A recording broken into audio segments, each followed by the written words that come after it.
일본 미쓰코시 백화점 경성 지점에서 출발한 동아 백화점은 1963년 삼성에게 흡수되면서 상호를 신세계 백화점으로 변경하고 현재 신세계 백화점 명동점에서 첫 백화점 사업을 시작했는데, 첫 오픈해부터 신세계 백화점은 크리스마스 장식을 시작해 2022년까지 매년 크리스마스 하면 떠오르는 대표적인 장소로 사랑받고 있죠. 백화점 앞에 설치된 20m 크기의 대형 크리스마스 트리를 중심으로 건물 전체를 뒤덮은 수만 개의 LED는 장관을 이루는데, 크리스마스 시즌이 되면 신세계 백화점은 LED 광고판을 모두 크리스마스 영상으로 바꿀 만큼 크리스마스에 누구보다 진심인 모습을 보여줬죠. 1년에 한 번뿐인 화려한 이벤트인 만큼 사람들의 관심도 커져 이 기간에는 신세계 백화점의 크리스마스 장식을 보기 위해 수많은 인파가 찾아오면서 SNS에 올라오는 수많은 인증 샷들은 서울의 대표적인 랜드마크라는 수식어를 불러오게 되는데요. 신세계 백화점이 이렇게 크리스마스 장식에 진심을 보일 수밖에 없는 이유는 역시 매출과 가장 큰 연관이 있기 때문인데, 최근 코로나로 인한 잦은 휴점으로 인해 매출이 줄어들긴 했지만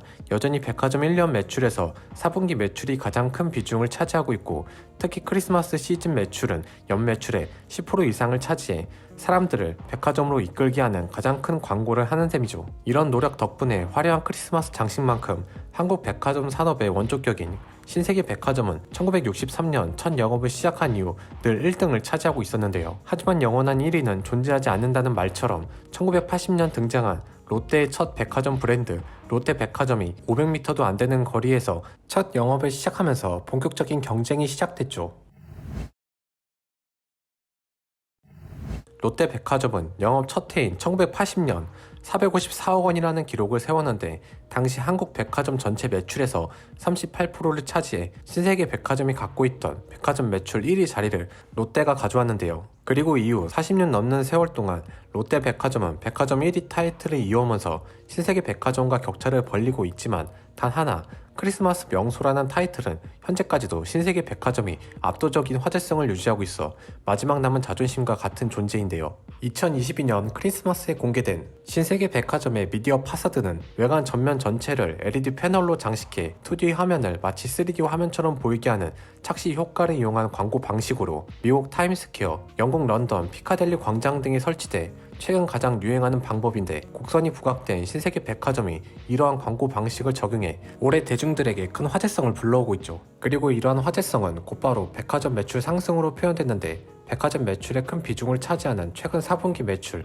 특히 연말 매출 신장률을 살펴보면 신세계 백화점이 큰 폭으로 상승한 모습을 보여주고 있죠. 업계 3위로 불리는 현대백화점도 본점에 설치한 1000평 규모의 크리스마스 마을은 일정 인원만 들어갈 수 있어 현장 예약줄을 1시간이나 대기해야 들어갈 수 있을 정도로 최근 인기가 높아지고 있죠. 롯데백화점은 매출의 큰 비중을 차지하는 연말 매출을 잡기 위해 더 화려한 크리스마스 장식을 선보이기 시작했는데요. 하지만 이런 이벤트들이 단순히 사람들을 매장으로 유도해 구매를 하게 만들려는 전략만은 아닌데요. 종합 리서치 기업에서 조사한 설문조사에 따르면 백화점 방문하는 목적이 제품 구입으로 찾는 일이 드물다는 답변은 2014년 약 29%였던 반면 2020년에 들어와서는 약 41%로 크게 증가했는데, 백화점은 제품을 구매하는 공간보다 크리스마스 때 찾아가는 명소처럼 장소 자체를 즐기는 문화로 바뀌면서 백화점들도 본점뿐만 아니라 지점들마다 대대적으로 구조를 변경해 많은 공간을 제품 판매보다 여가 시간을 즐기게 할 수 있는 장소로 바꾸면서 특색을 갖추기 시작했죠. 특히 젊은 층 사이에선 백화점을 방문하는 이유가 제품을 구매하기 위한 목적보다 데이트 코스로 찾는 이유가 큰 비중을 차지했는데, 대형 마트나 단독 매장, 멀티플렉스와 비교해도 높은 수치로 백화점들은 방문객의 체류 시간을 늘리려는 전략을 펼치고 있고, 크리스마스 시즌마다 설치되는 대형 장식들도 이러한 효과를 보기 위한 방법 중 하나로 이어지고 있죠. 이러한 변화는 곧 브랜드에 대한 인식으로 이어지는데, 백화점 브랜드 선호도에서 가장 두각을 나타낸 건 신세계 백화점으로 나타났고, 높은 인지도를 바탕으로 잦은 휴점에 매출이 크게 떨어졌던 코로나 기간이 끝난 이후 가장 큰 성장세를 기록하면서 영업이익은 100%가 증가해 40년 만에 롯데를 따라잡고 가장 큰 성장세를 나타낸 것도 역시 신세계 백화점이었는데요. 백화점들이 보여주는 더 크고 더 화려하고 더 독특한 크리스마스 장식은 단순히 사람들을 매장으로 유도해 구매를 하게 만든다는 것보다 브랜드의 인지도를 끌어올리는 공간 자체로 변화하고 있다는 게 더 더 근거 있는 주장이라는 점이죠. 백화점들이 살아남기 위한 생존 전략은 공간의 변화뿐만 아니라 온라인에서 겪을 수 없는 경험을 주는 방향으로 커지면서 온라인에서 찾아볼 수 없는 각종 명품 브랜드와 협업으로 오프라인 매장으로 찾아오게 만드는 전략도 쓰이고 있는데, 이러한 노력으로 온라인 시장이 압도적으로 유통 매출을 차지하고 있지만 백화점들은 명품 매출을 중심으로 코로나 이후 성장세를 나타내기 시작했죠.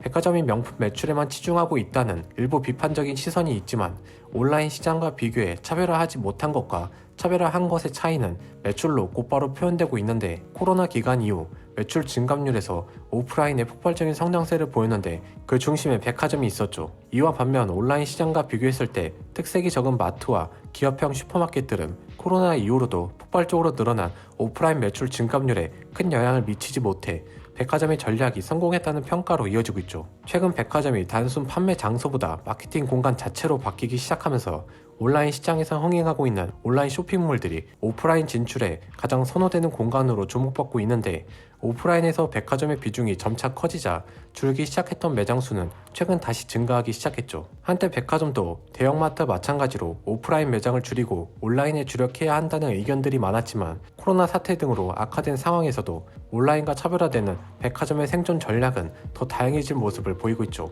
오늘의 주제는 여기까지입니다. 지금까지 들어주신 모든 분들 감사합니다.